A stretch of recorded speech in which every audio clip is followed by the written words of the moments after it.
And then we're playing off the words, experience his story and his story. So his story, experience history through his story, the story of Jesus. Basically, we were just there where the yellow arrow is. And here's the cool part. You asked about who's around us.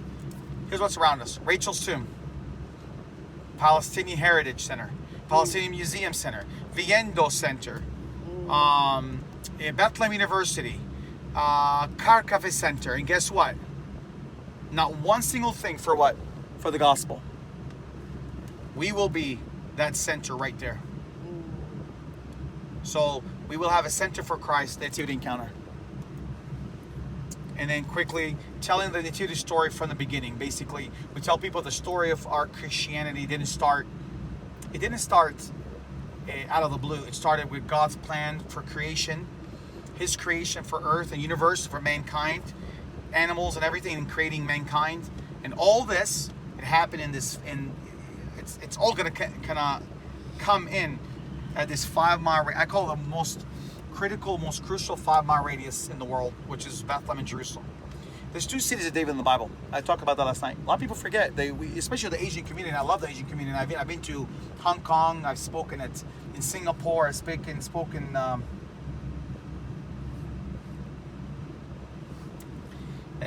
at Hong Kong, Singapore, Indonesia, and Jerusalem was always on their heart. I always remind them that there's 2 cities of David in the Bible, Bethlehem and Jerusalem. And Bob calls both of them cities of David. So, plan of God's salvation for mankind. The Nativity Encounter is the story of the birth of Jesus with the Bible history. Facts matter. These are artifacts and everything. The truth matters. Facts matter. Telling the story from his birth through the scriptures, the death, burial, resurrection, plan of salvation for mankind. This is the video. We were just there. But here I present the vision, which I've been doing. I won't show you the video, but it says it all. It's where people experience the nativity. That's where we're just right now standing right there. If you can panoramic with my hand here, as my hand moves, you're looking at the property. And here there's a panoramic view here in a second. Boom. Right there. That's what we were standing right here in the land. But it stretches all the way up here.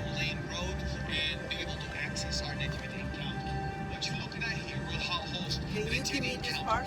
What's that? Yeah, send that to me. Yeah, I will. What's the size of the land? It's 5.5 dunams. Huh? It's about, it's not small, it's not big. Compared to American standard, I think it's 1.7 acres. It's very small. But there's not much land here anyways, it's... Yeah. But these are some of the stations. Tree of Life, Fields of Wheat. We tell people, journey with us on this long journey. You go on this elevator, on this straight belt, that is just like the airport, and there'll be projectors and everything. You see how Mary journeyed from the north into Bethlehem. So you get the experience. It's projectors, it's sounds, it's heaters, it's fans. You experience, because Mary was fleeing, trying to escape also. Somebody's trying to kill Jesus, baby Jesus. She's fleeing from the north down to Bethlehem to do the taxes. And King Herod is looking for the baby. And then one of the other stations is obviously ancient living. You go into this big ancient house. We build it as if it's ancient. You get to see people press the oil. You get to see people press the oil and everything else, and how it was during Jesus' days to prepare food. It's like you want you to get entrenched to the days of Jesus. But it's all scriptural. There's scripture in there. And here, the birth, you get to see people dressed like Jesus' days, and you see your enactment of the birth of Christ, the Magi's coming in. It's because you're in Bethlehem, you're right in the middle of it all.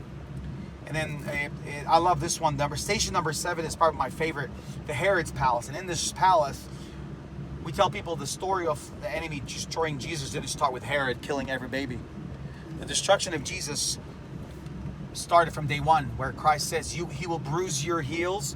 You guys know the Isaiah 52 and Isaiah 32, and he will bruise your heel, and he will stomp over your head. In Hebrew, it's kachuna al roshi lecha, meaning he will bruise you, and he will declare victory of bruising your heels.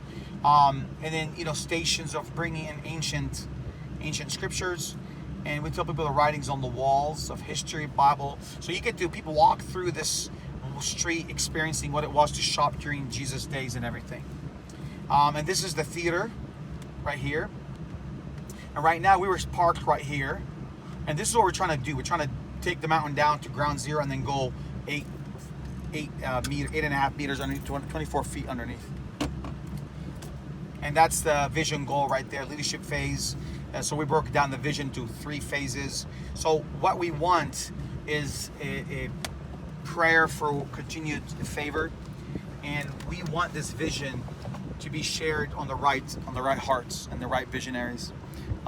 So we're coming, Dr. Shaw, I'm coming to America mid-June till mid-September, traveling, speaking, mostly meeting with the individuals that really have a heart to restore Bethlehem and Jerusalem back to its roots of Judaic roots and back to the roots of salvation. That's what we're doing. Taking it back to ground zero.